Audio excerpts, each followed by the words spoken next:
Alhamdulillah bil alamin wa salatu wa salam ala sayyidina Muhammadin sallallahu alayhi wa sallam. First of all, I'd like to thank you all for inviting me here today. I really feel a lot of khair in being here. Beautiful project. Actually, before I arrived here today, I went to the website and I noticed the video that was posted for the project for the masjid. So that's what got my attention. I was like, subhanAllah, beautiful.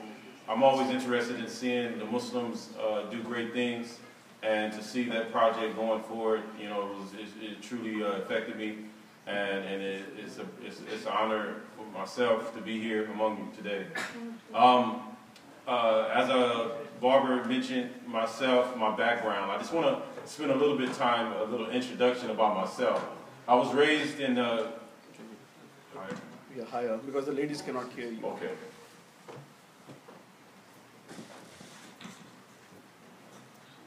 I was raised in South Central Los Angeles to Christian parents. Both my parents today are still married. They've been married actually 61 years.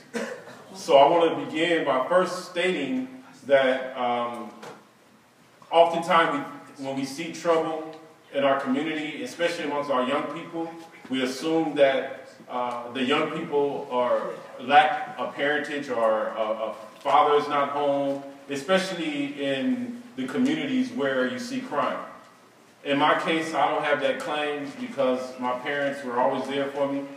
And the reason I'm mentioning this, because the work that I'm doing in the Muslim community today, oftentimes we see the same parallel.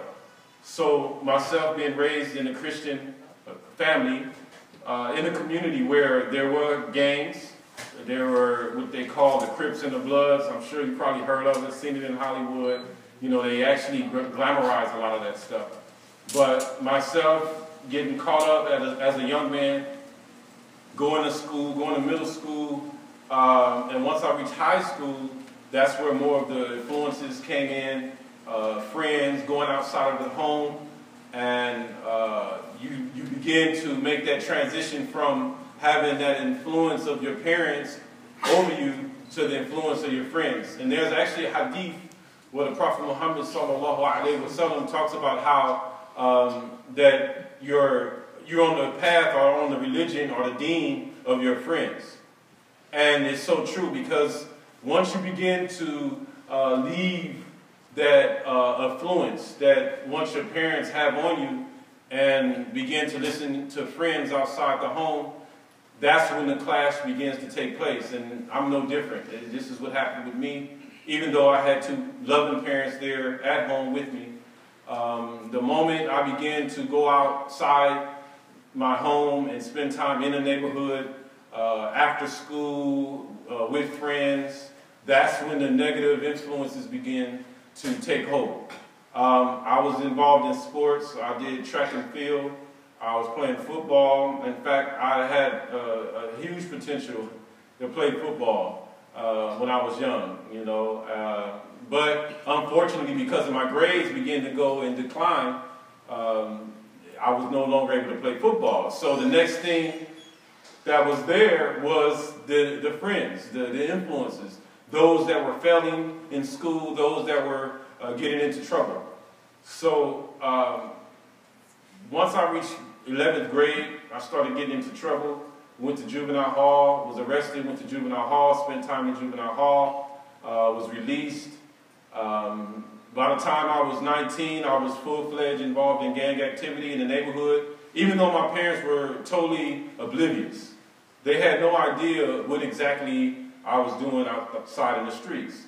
My parents are older, and I'm the baby of the family, and there was definitely a disconnect. There was a disconnection with what was going on with young people that were my age versus their age and their generation.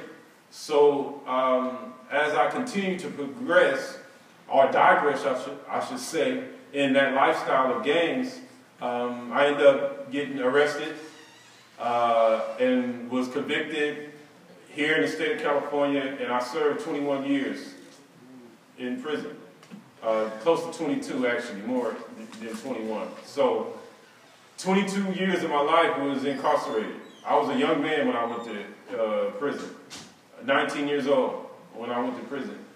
And during that time that I was in prison, before getting there, see what happens, especially with teenagers, they make it seem like, you know, having muscles, being tough, being this guy that's looked at and, you know, he's all right, he's cool, he's somebody that I want to be around. This is an illusion. And once you get there in that place, you realize that the only people that truly care is your parents. Those are the only people that's going to be there for you to support you once you get in prison.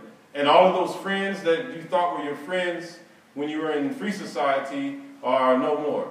And many of them, my friends, actually lost their lives. Many of the people that I ran the streets with during that period actually lost their life. I only had maybe 2 or 3 friends from my era that are still living, that's still alive. And the ones that actually are alive and doing well some of them actually become Muslim as well. So it's, again, in the theme of this talk is to transform the power of Islam. So during this period that I was incarcerated, and I was at a maximum security prison, and I was still getting into trouble when I was incarcerated at Old Folsom State Prison here, and I ended up going to solitary confinement for attacking a prison guard. And when I was inside solitary confinement, when you're there, you're in a very small space, maybe a 6 by 6 space, and the lighting is bad, you can't see, and that's probably why I wear glasses today. You know, that's why I think he likes to make the parallel between myself and Malcolm X, because the lighting is real bad. So the only thing they allow you to do in that type of environment is to read. There's no access to any outside folks or anything, visits, etc. So you're pretty much in a solitary confinement in the cell 23 hours a day. And they let you out for a shower for 10 minutes and 30 minutes every 3 times a week. That's the only time you come out your cell. And during that period of time, I asked for something to read, and I ended up with a 1992 World Almanac. And during this time I was reading this World Almanac, I was also reading letters from my father, telling me if I didn't change my life, that I was never going to get out of prison. And, you know, I reflected deeply on that statement. So as I was reading this World Almanac, I started reading about the various religions of the world. I read about Hinduism, Judaism, Catholicism. I was raised as a Christian, so I didn't want the Bible. I already knew the Bible, right? And it didn't keep me from prison, so I figured, you know, let me try something different. And I felt like I needed structure in my life. So when I got to the section on Islam in the World Almanac, now bear in mind, I had never met a Muslim, never been around Muslims, never. I didn't have no contact or association with Muslims at all prior to this. So as I'm reading the section on Islam, one of the first things it mentioned was Tawheed, oneness of Allah. That attracted me right away. Then I noticed it said 5 prayers a day. And it was spread out through the day. From the dawn prayer to the noon prayer. And I was looking at that, and I seen structure in that. I said, you know, if I'm praying 5 times a day, that's going to keep me right. I don't see myself doing the things that I've been doing if I'm praying 5 times a day, right? So that was an attraction. Then I seen the remaining pillars about fasting. I said, fasting, going without food and all. So I'm like, wow, this is something else, discipline. I see discipline. I need discipline. That's what I started telling myself. I need this discipline. I seen the fasting. Then all of these other things that were mentioned. So after I got through that section on Islam, I asked the prison guards for a Quran. Because I noticed in there in the bottom the references was Holy Quran. So I said, I need a Quran. So they immediately came back with a Bible. They said, this is what you're looking for? I said, no, I asked for, I know what that said. I know about the Bible. I need a Holy Quran. The holy book of the Muslims. That's what I said. And they said, well, I don't think we have any of those here. I said, well, you need to find me one. Because I was kind of rough around the edges still. You got to keep, I was still that kind of rough around the edges guy. So I said, I need a Quran. I need a Quran right now. So they said, we'll try to find you a Quran. So it took them about 2 or 3 hours almost. And they finally came back with the Quran, Yusuf Ali translation, with the Arabic. And that was actually, I was happy that it had Arabic, even though I didn't expect that. So when I opened it, it was awe-inspiring. As soon as I seen that the English was there and I seen the Arabic, I said, this is something from God. I knew it was something real when I seen the Arabic there. So immediately after I began reading Surah Al-Baqarah, I started at the beginning, read Surah Al-Fatiha, and began reading Surah Al-Baqarah. And maybe halfway through the surah, I said, I'm a Muslim. Because I didn't have a concept of Shahada. I didn't know I had to go through a process of declaring my Shahada. So I said, I'm a Muslim. That's it. I put the Quran on my bed. I said, I'm a Muslim. And so I was kind of excited. I was pacing on the floor in the cell block. And so I went to the cell door and I told them, I said, all of my friends, my old comrades, all inside the solitary confinement where we actually yell out the cell doors and everything. I said, hey guys, from now on, don't call me my own street name anymore. They're like, what are you talking about? I said, I'm a Muslim now. They said, when? How did that happen? How did you become a Muslim? I said, I'm a Muslim. So from now on, don't call me Dre Dog anymore. Don't call me by those street names anymore. I'm a Muslim. So they was like, well, okay, whatever. And from there, I went back to the Quran, and I began reading some more of the Quran. I started writing letters. I wrote a letter to the chaplain, and I don't think they had a facility chaplain, so they forwarded to another facility, and I finally got a reply, and they sent me a journal, a Muslim journal, and it had all of the masajids in the back. It had all of these masajids in the back of the Muslim journal. And I started writing all of the masajids that I seen on there.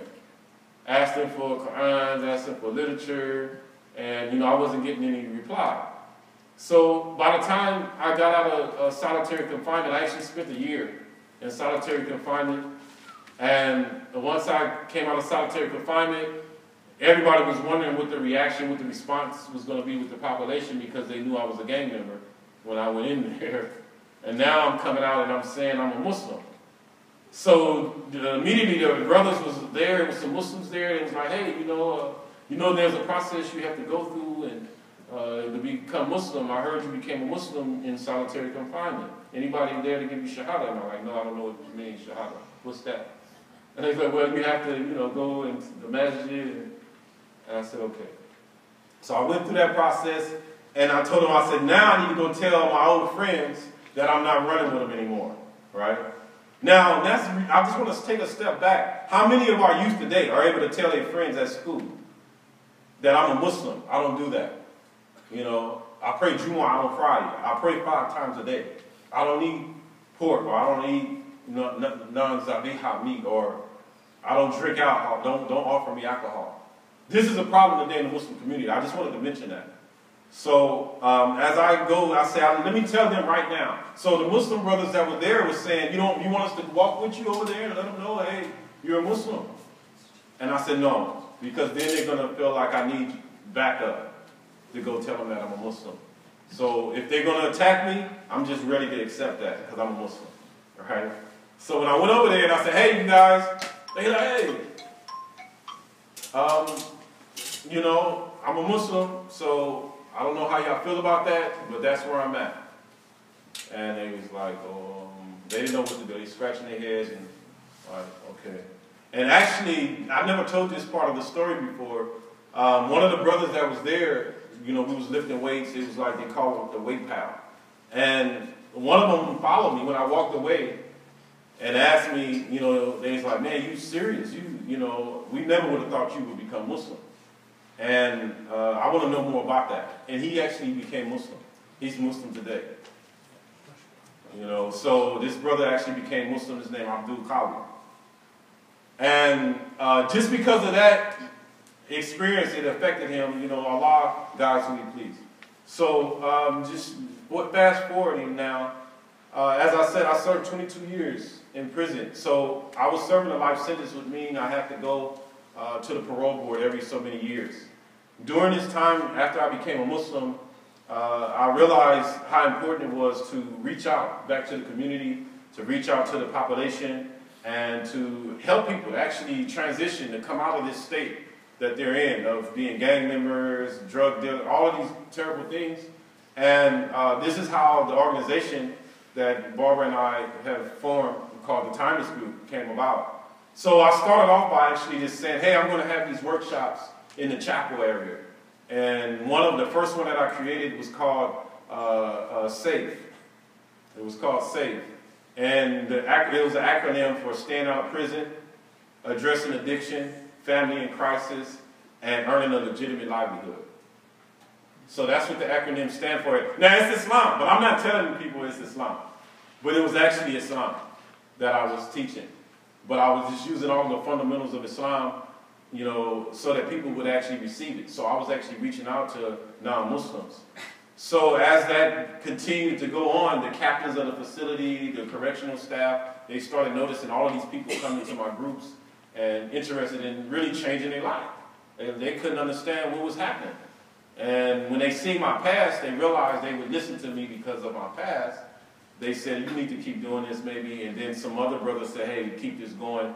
And this is how we ended up with the organization, the Timeless Group. So I ended up creating a number of workshops up under this one umbrella called the Timeless Group, where we have part where we reach out to adults that are in trouble or having problems, as well as our youth, and trying to prevent them from ending up in situations like myself and others. So when I went to the board, the parole board, and they denied me. They continued to deny me.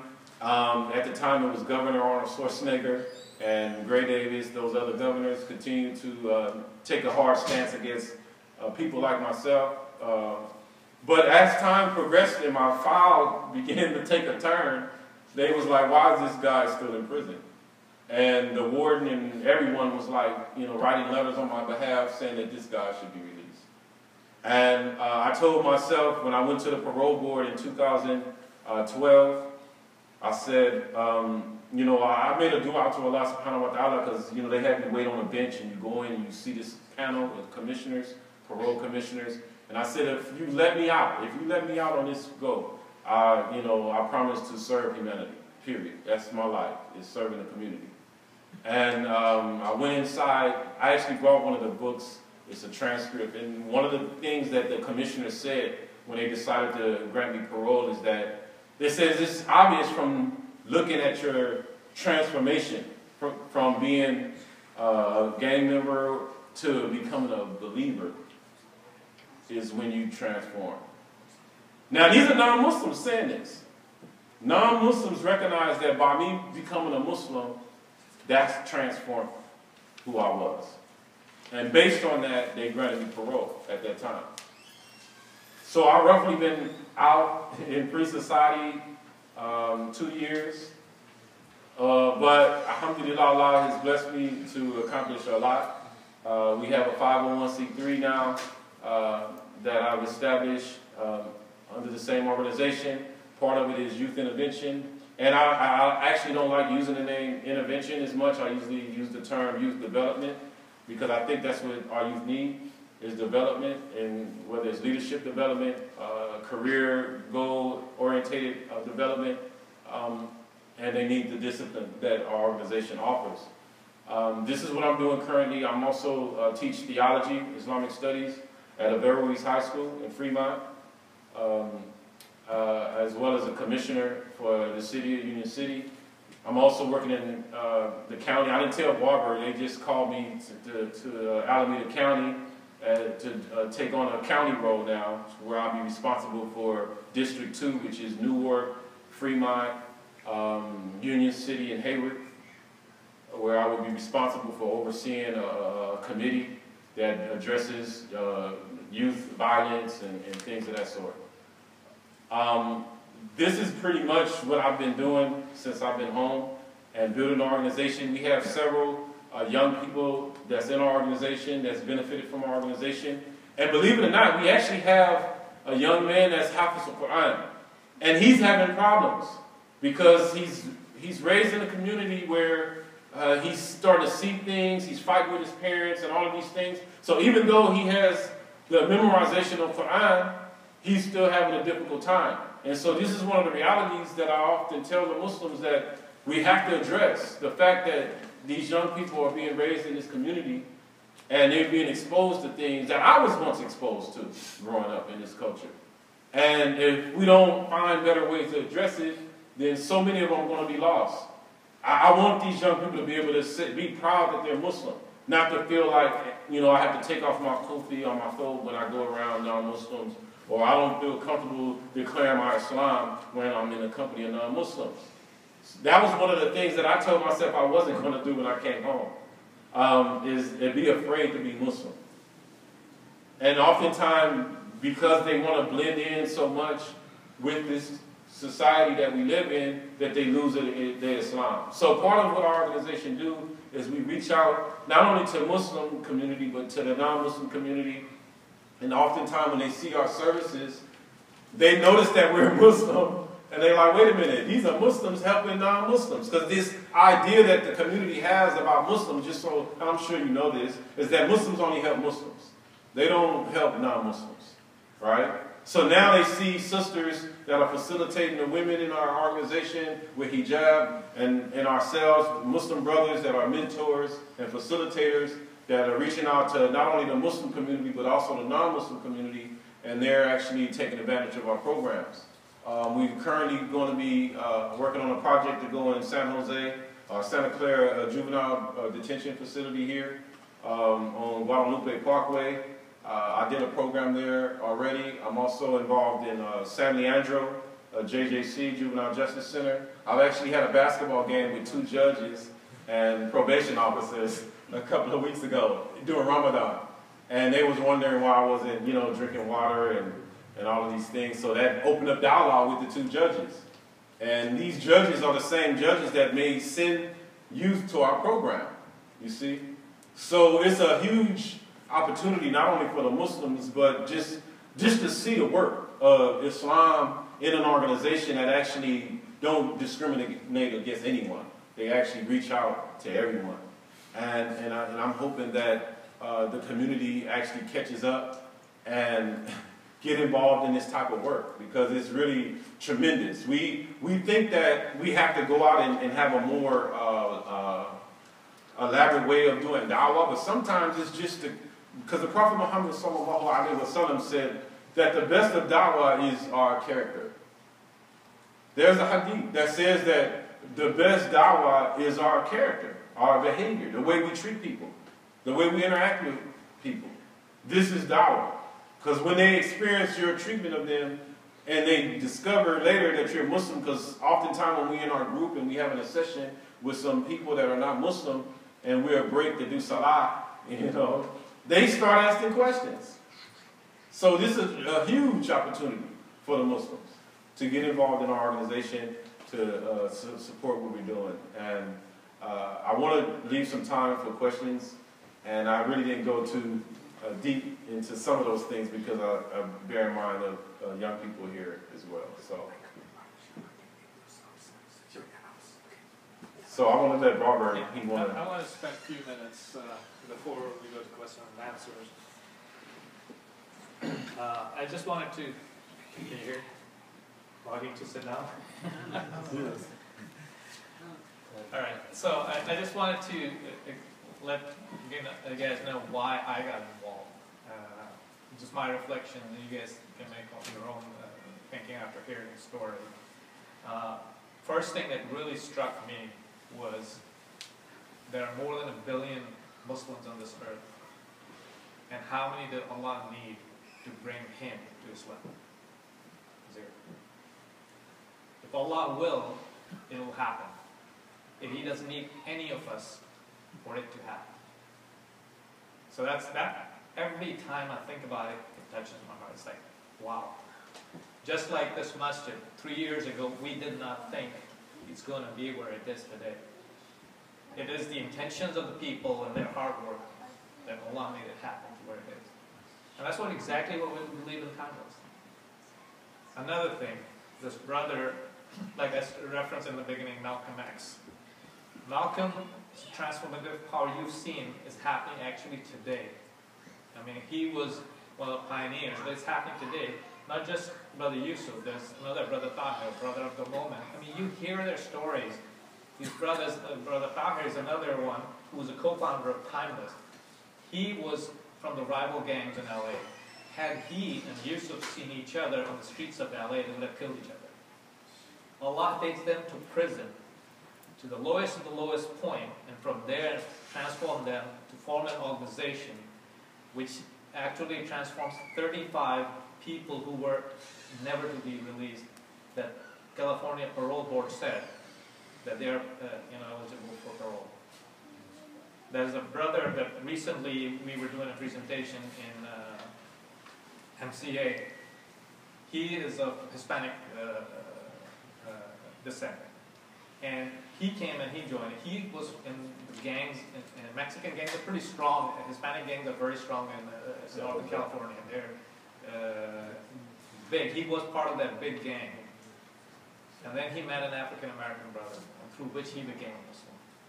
So those kind of stories when you hear, and what Brother Yusuf was saying, this is one of the organizations that is, led by Muslims, trying to do for Muslim, non-Muslim, doesn't matter who it is. The juvenile hall, I'll tell you the story. We had a Mother's Day event, which was organized by Patty Cortese. So we met in that event that was in Brother's house. We met her, and then we told her what we're trying to do with the kids, and she invited us to that event. And I'll tell you, I was standing over there, I lacked few of my words. Then he got up, and he started speaking. And we're doing this bouquet. What they do is every year, they do a bouquet a day before Mother's Day, for that mother's next day to present it to them. So there were like 16, 17-year-old kids sitting over there and doing this bouquet. He stands up and starts speaking. Everybody just stops doing everything. And now they're listening. His 22 years, I mean, your and my experience is probably watching movies and stuff about prison. His was real. And it's just amazing. It's when they hear real experience, they stop. And they actually told the counselors, when is he coming back to speak with us? So we're in the process of actually establishing a pilot program. We met with Dave Cortese after that, and he instructed them to figure out, to start a pilot program so that he can talk to those kids. So we're trying to, for all the reason for explaining it, this is my reason for getting involved with it. And I would like all of you to get involved in these organizations. Muslims do good for Muslims and non-Muslims, because we don't know who Allah will bring to Islam and who will go away. It's only Allah knows. All we got to do is do our part. And that's why we're going to a lot of masajids. I mean, we've been to Mokidas, we've been to MCA. We're trying to raise, we're setting a goal for each masjid to about $5,000 if we can get help from each masjid. So I'll tell you a story of another brother who just recently, about 3 months ago, came out of prison.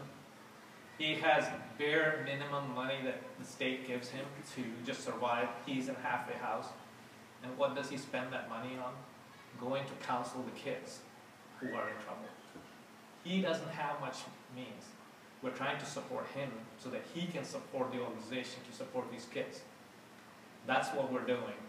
Alameda County has asked Timeless to look into transitional housing, because Union City is now being asked by county to look into doing transitional housing for people who are coming out of prison, and they've seen the record of Timeless inside prison.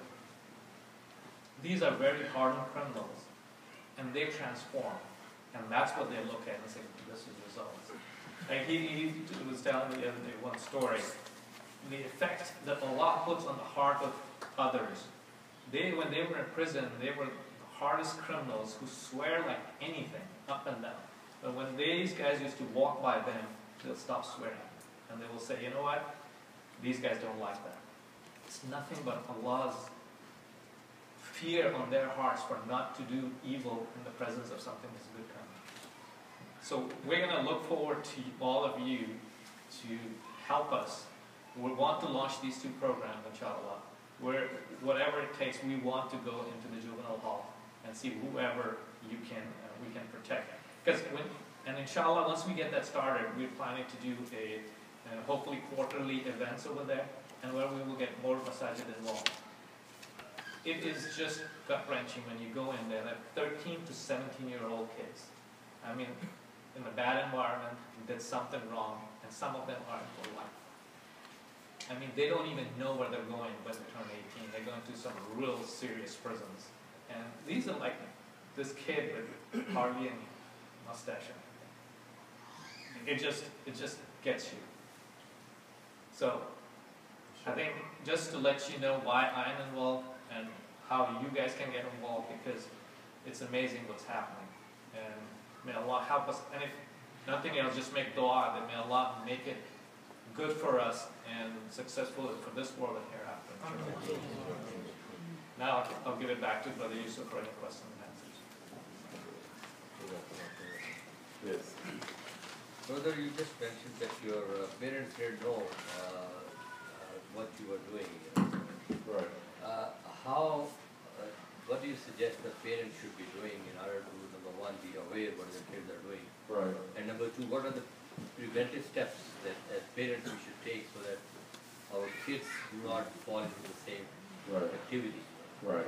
Well, I think one of the biggest advices that I've given on this topic, and many of the Muslims actually adopted it now, and that is making the community, making the home, making your home a place that's a fun place to be. I always say that because oftentimes young people, when they get a certain age, it ain't cool to be at home hanging out with mom and dad anymore. I want to go outside, I want to find friends and things like that. So I realize that if we can make our environment a good place for them to be, where they feel just as comfortable with their friends coming home and spending time at their house, then not only does it keep them out of trouble, but it also gives you a clue, an idea of what they're doing and who their friends are as well. So I think that's a good opportunity. I know one brother, he turned his garage into like a fun place, and he brings computers home and things like that, showing them how to work on them. And you know, now him and his friends actually hang out at his house in the garage. And you know, they may be playing video games here and there too. I told him that's innocent. But you still see the kids that, you know, are there with your kids. So it develops that relationship that, you know, where your children's friends look at you like, man, you got a cool dad. You know, your parents are all right. I like them. So I think it's important that we find ways that we embrace their friends by making your place an environment that they feel comfortable, not a place that they want to run away from. So the minute they run away, that's trouble. That's a sign of trouble, because the minute they run away, other influences is going to begin to have an effect on them. And that's just the reality, especially being a teenager. You know, like myself, I was a teenager. My father was a real disciplinary. He was like hard. And, you know, I couldn't do anything anymore at the house, so it made me leave. I wanted to do it elsewhere. And when I did it elsewhere, that's where the trouble began. So I think it's very important that we are able to see that's happening. And the other thing is just time, you know, giving them time. Giving them time. During the school time or after? After school times? No, before, during the school time or after the school time? Well, I think after is really important, because I think you want your children to be going to school with a sense of conscience and awareness that, look, you know, I'm a Muslim, this is my life, and this is who I am. But we have to give them tools to empower themselves too. So one of the things I've known, because I teach at the school, and what I realized that is the more that the Muslim youth know about their history of Islam, that's an empowering tool to have. To know that Islam has this prestige, that it has this I don't like to say, you know, we can say if we're using it correct, but it's like a power that the Muslims have when we look at history, when we tell them the story of Islam. It's really helped a lot to help the young people because a lot of them feel like they're Muslim, but they don't really know much about being Muslim. They only know what their parents pretty much taught them what they watch their parents do and things like that. So I think it's important that they have a sense of Islam that they own. That, yeah, I know my aqidah, I know my fiqh, all of these different things, and I can, you know, I can speak to it with some authority, right? Versus just mentioning things, well, this is something I was raised doing. And when they talk like that, it's really not empowering them as Muslims. When they're just saying, oh, this is just something, you know, I was raised this way. But when they have the knowledge themselves, they have a sense of ownership. That I know this religion, this is what it says, and this is the hadith, and this is, you know what I'm saying? So for the Muslim youth, I think it's important that they have that aspect. So, any other questions? And I'm open to whatever. So do you, in your experience, run into lots of Muslim youth that are already getting into trouble?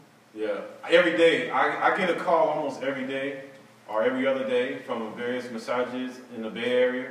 I'm in Union City, Fremont area, so a lot of the calls come from there with youth. And it's usually once they reach high school, because right now, usually on Fridays during school year, I go to the MSA at the high schools, and I try to encourage the young Muslims to establish an MSA if they don't already have it at their high schools. And I usually visit them. I go to different ones every Friday. But they having problems because they want to identify with this pop culture, or what they call just being cool and recognized by their peers. So they want to hang out with these non-Muslims. And I'm not saying that it's necessarily bad that your kids are hanging out with non-Muslims, but the thing is are they the dominant influence in that circle, or are they friends? That's the key. So, for example, myself, when I went around my friends, like Barbara was saying, after I'd been a Muslim several years, when I went around people that knew me from my past, they stopped swearing. They would act different because they knew I didn't want to hear it, right? So our kids have to have that same effect. When they go around friends that are not Muslim, they should feel like, oh, he's a Muslim. It's almost time for something. They tell me, oh, it's almost time for you to pray. I'll talk to you. And they know I'm going to be praying. So they give that respect. But when they're being influenced, and when they go around them, they, hey, here's the latest music, here's the latest video, they're being influenced by the non-Muslims, and that's where the problem is at. So tell them, look, you can have these friends, but you have influence over them. Try to get them to pray with you. Try to get them to the masjid. Don't let them influence you, because where they're going to influence you to is going to take you off the path of Allah subhanahu wa ta'ala and have you doing some things that later, I guarantee, you're going to regret. So when they hear that, it's like, you know what, you're right. So like for the ones that like to play basketball, I've had plenty of those. I say, one of the parents say every time he goes out to play basketball, he's out there swearing, he's talking just like, they talk, the crazy talk out there playing basketball. So I tell them, I say, when I get involved, I tell them, look, man, don't play basketball with these people unless you can influence them. When you make a shot, just say Allahu Akbar instead of this other stuff that you're saying, right? So I give them alternatives so that their Islam is there and they can still have fun. Because you don't want to just totally isolate them and take the fun totally away, but show them how to be empowered in having fun, but with Islam. And that's the key. And they can have as many friends as they want, because now, after a while, they're going to begin to influence those friends. That's the power of Islam, I'm telling you. If they see that here it is, he's the only Muslim friend we have, and it's 5 of us, but he's not bending. I mean, every salat he's making, he's not bending at all. After a while, that's just the nature of this society, the people that's in it, that they're going to see a power there. They're going to say, you know what? He's praying, and I don't care what we're doing, he always stops to pray. That's going to affect them. It's going to affect them. Inshallah. Yes. Question, have you seen or heard anything about like the Muslims being bullied or having some issues or problems that, so what is your advice and how you should behave and what action should they take to avoid those conflicts? That was one of the reasons that I actually would always encourage, like if they go into public schools, that they should have the MSA established there. And I've only encountered a couple of issues where they didn't have it maintained, like at Logan High School in Union City. We actually in the process of going there now when schools start to make sure they have a up and running MCA, because what that does is it brings some camaraderie where Muslims are intermingling with each other. And once you have that, people tend to stay away. And that's just been my own study, because when I go to Diorti Valley High School in San Ramon, I notice that the Muslims don't have that problem as much as bullying, because they together. They see a lot of Muslims and they spend time with each other, and that's a sense of power. And I tell them, there's nothing wrong with having muscles either. Go work out, lift some weights. There's nothing wrong with being strong. There's nothing in our deen that said we can't have physical, good health, strong, There's nothing wrong with that. If you want to just, even learning martial arts, these things are okay. I'm not saying go out and create a Muslim gang. I'm saying just, don't be intimidated by these people either. And have support amongst yourselves. Connect with other Muslims and bring them in, because that was a problem when they first established the MCA. A lot of the Muslims that were actually enrolled in the school wasn't participating. So they began to do events where they would invite me, and they would order food, and they would call all the brothers and the young sisters in there, and most of them would have hijab, the girls. And after a while, it picked up, and you see the camaraderie. So when they come out, they together. It's like, look at the Muslims. They look strong, And the non-Muslims stay away, and they don't have as many problems with bullying. But when they're isolated and they just blending in with everybody else, walking to school with their books, and they not, they kind of look strange. That's what they say. They look, he's strange, he's a Muslim, he doesn't eat pork, or, they have these statements that they make. That's when they become targets for bullying. So I hope that answers that. So Yes. At what point does your organization get involved? Is it when somebody gets in trouble? Or is it more reactive, more proactive? No, it's proactive. It's actually, we get involved at, before. That's why part of it is youth development. So what I usually tell the parents that if they sense that their kids are doing something or going along that path, that's when they have to intervene, or they call us. We actually make home visits. Like the brother Abdul Mukmin, he's one of my main guys that go out and make home visits. And he visits, parents. One place we went, a young boy, he was fighting his parents. And he locked himself in his parents' room, where we had to, go inside the room. I had to literally break in. I had to ask permission from the parents to break in the door to go in there to grab the boy out of there. So he had totally turned against his parents. And he's doing better now, but these are the type of things that are happening because the parents are so dominant. He feels like that they're just dominating. Anytime he put headphones on, they take them from him and say they don't want him wearing headphones because they think he's going to be listening to music with them instead of Quran.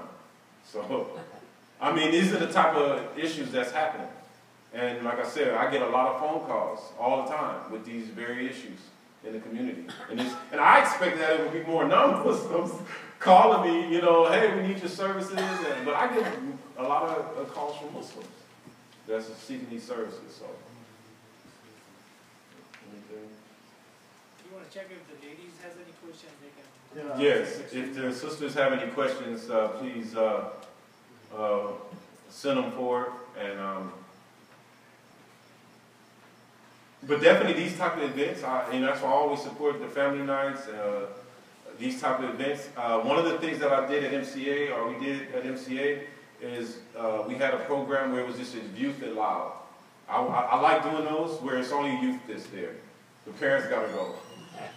Tell the parents to step out and come back later, pick them up or something like that, because sometimes I feel like I just really need to talk to them and get inside their head. I mean, I've been there. They can't tell me anything that I haven't already experienced or been through as a youth, and especially being disruptive or disobedient to my parents. Because I'm going to tell you this, and this is something I didn't say, is the moment that my disobedience went to an extreme is when I lost my life to prison. You know, and the story is that the day that I actually was arrested, earlier that day, that afternoon, my parents sensed that something was wrong with me. I was upset. I was walking around huffing and puffing because my friend had got attacked. Some of my friends was attacked, and they was like, you know, they didn't know what was going on. They still didn't really understand the gang thing. And they was pulling out the driveway. They was going out to dinner. And they said, can you stay? Just stay here. That's what they tell me. Coming out the driveway, they like, just stay until we get back. And we'll talk and see what's going on. And I like, or whatever. And I left. I disobeyed my parents. So when you disobey your parents, what happens? That's what these youth don't understand today. You can continue to disobey your parents until some point. Because that's why Allah subhanahu wa ta'ala mentions in the Quran. And he likens actually, when he mentions bir to the parents in the Quran, it's mentioned right after Tawheed, La ilaha illallah. That kindness to the parents is so important. And by me disobeying my parents, when they came home, I wasn't there. I was arrested. And 22 years of my life was taken. So that's a proof that when you disobey your parents, you know, eventually it's going to go bad for you. And I tell youth that all the time. So I think it's very important that we understand, or that the youth understand. And that's one of the reasons I suggest that we have these situations where we can call a youth in and just really have a heart-to-heart. Because when the parents are there, and this is just my experience, they're not even going to have any questions, to be honest with you. Not very few are going to have questions because they know that their parents are there and they're scrutinizing every word that's going to come out of their mouth. And they're going to wonder why they're asking that question. So the program that we did at MCA, actually, the parents came initially and then we asked that they leave. And I was able to spend a bit of time with them. And they asked questions like, they asked all of the tough questions. Because a lot of times they do want to stay on the path. But they just trying to figure out with peer pressure. And I don't want any youth that are here, I know that there's some youth here. They're trying to say that it's not peer, it is peer pressure. Don't never think, when you go against your parents and you start listening to friends, and that's why I mentioned earlier about we're on the dean of our friends, that's actually a hadith. Because we are, because when you disobey your parents and you begin to be influenced, that is peer pressure. There's different levels of it. But when you listen, you're listening to your friends. They tell you to go here, let's go out, let's do this, let's do that. You're listening to them over your parents. So that is peer pressure. So I just want people to understand. Yes. Just a question. What inspired you to change your life? From prison or whatever the points. Right. What were the factors there? I think every young person like myself wanted to find that way of change because nobody want to live a life of misery. And it's just, sometimes it's hard. It's definitely the nafs. As I understand it today, back then I didn't understand what nafs were. But today when we look at the lower self, obviously the shaitan has influence on a person that doesn't make wudu, that doesn't believe in Allah subhanahu wa ta'ala. But for me, the hurt and the pain that I seen my parents experience was difficult. One of the things that I learned about, I don't think I shared before, that was a turning point for me is when my father wrote me the letter and said, that if I don't change, that I'm never going to get out of prison. My sister actually told me, because I told her about the letter, that my mother, couldn't sleep since I've been in prison.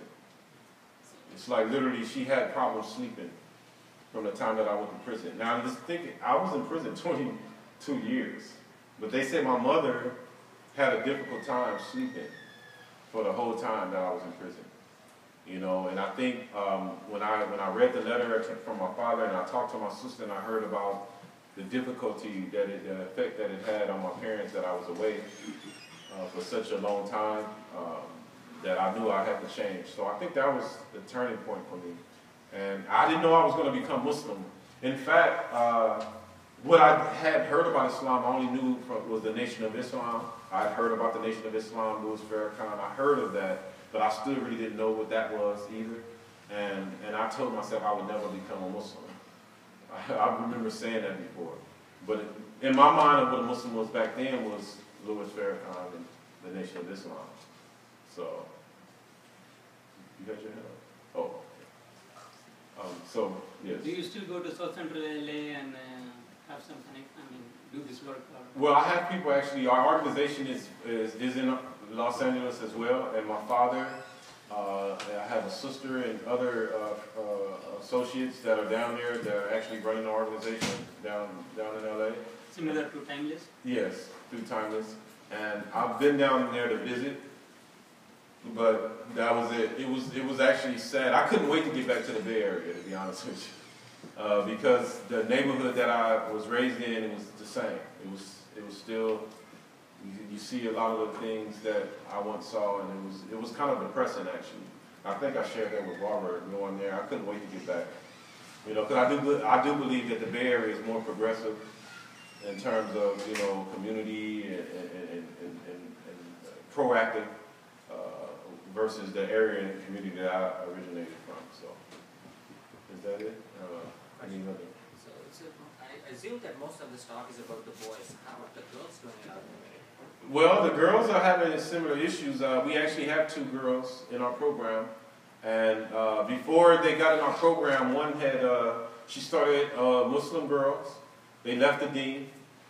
They totally left the dean. One of the parents weren't involved in the girl's life anymore, so the girls were mad at Islam because one of the parents, the parents separated, and so both of the girls actually left the dean, and. So she started hanging out with her friends. One of them was only in middle school. The other one was in high school. Started hanging out with friends, got in trouble, tried to steal the lady's purse, and now she had to end up with an ankle bracelet monitor, GPS monitor, and on probation.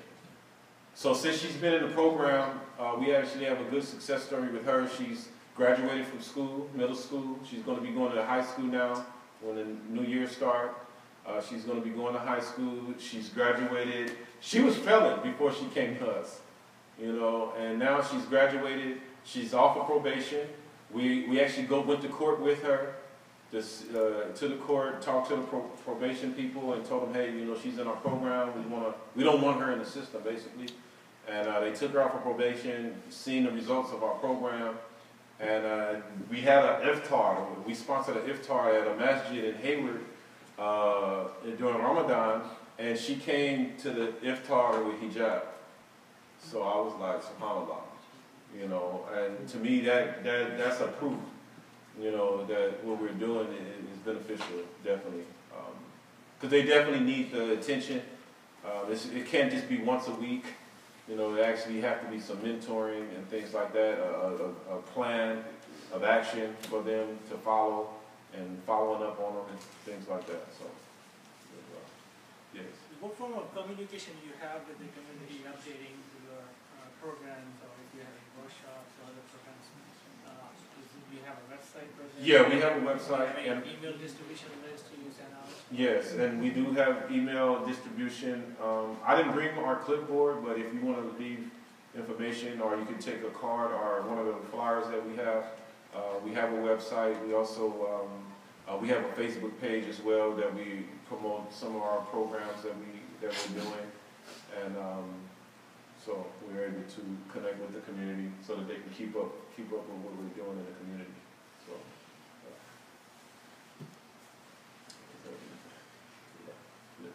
Can I ask you a personal question? Yes. What was the reaction of your parents when they learned that you became a Muslim? I usually always get that question anyway. He asked what was the reaction of my parents when I became a Muslim. Well, my mother was the first one to respond. She said, oh, you're going to let them people ruin your head, get inside of your head and have you doing terrible things. That's what my mother said. And I asked her, what is she talking about? So she assumed that I actually joined the Nation of Islam, and she thought that I was becoming a nationalist or something like that. And I explained to her, no, I'm a traditional Muslim. I follow the Prophet Muhammad sallallahu alaihi wasallam of over 1,400 years ago, and I explained that a little bit. And my father, he actually didn't have much to say, but he just said, maybe I jumped the gun. And then I think afterwards, they came to visit. That's what it was. 'Cause I was out of solitary confinement now, so I was able to get a visit. And they came to visit me. And you know what happened? When they see me come through the visiting room, they like, is that our son? Because I'm not the, walking like I'm bad. You know how these kids walk. They want their pants to be hanging off of them and looking crazy, right? So when they see me, I'm walking straight, pants pulled up, they see a different son. They see me showing adab towards them, helping them with the chair, asking them do they need anything. I didn't do that stuff before, right? But this is something that the religion taught me, how I treat my parents, right? So immediately they was like, my father then, that's when he spoke. He said, you know what? Whatever you're doing, God bless you. That's what he said. So, alhamdulillah, we have a good relationship to this day. Are they living still? Huh? Are they alive still? They still alive. Yes. That's it? Okay. Yes. So, that's it. Yeah, I'm just asking one. So we'll close. Jazakallah khair, alhamdulillah. I appreciate all of you, and may Allah grant us tawfiq. My understanding is we don't do very active fundraising over here, but there are a lot of questions. Do you do this? Do you do that? Do you do this? We are on very razor-thin funds. Very, very razor-thin funds. And the people who are wanting, I was telling you, the brother who came out from the prison 4 months ago is the brother he's talking about, who's counseling the girl who's wearing a hijab coming to iftar. All the money he gets is beyond his food. He is spending on this thing. And we would like all of you to help. Our goal is $5,000, inshallah, because we're going to different masajid and spreading the word around because this needs to be spread. And you take our message to others that you know and spread this message because we need to do this more and more of this work and support these brothers who are actually taking a lead in this. So I'm hoping to show of hands who think that this is something to donate for inshallah.